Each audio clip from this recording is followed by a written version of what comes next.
হ্যাঁ বন্ধুরা, আজ আমি পাটাকে স্ক্রাব করব ঘরোয়া পদ্ধতিতে। এটার মধ্যে কি আছে বলুন তো?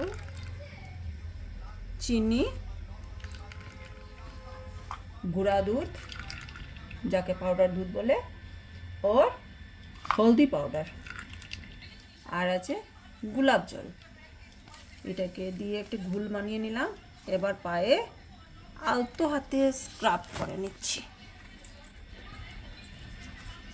আপনারা চাইলে ব্রাশও ইউজ করতে পারেন, সফট ব্রাশ ইউজ করতে পারেন।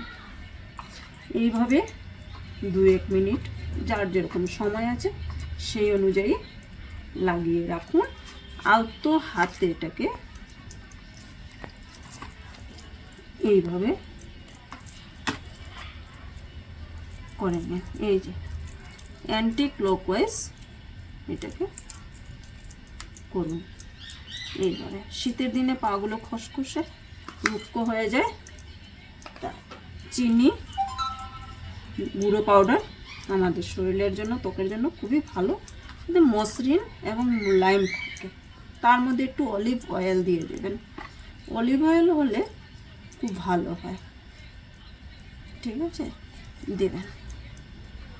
এইভাবে স্ক্রাবকে অ্যান্টি ক্লকওয়াইজ করবেন।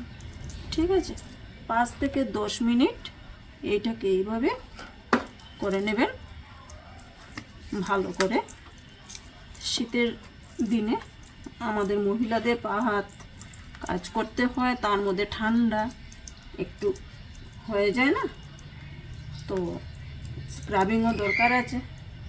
তো পার্লারে যেতে তো পারবো না, সব সময় যাওয়া যাবে না, তো ঘরে বেশ বসে সময় বের করে নিয়ে এই স্ক্রাবটা করে নিই। ঠিক আছে, কারণ এই পাটা দিয়ে তো চলতে হবে না।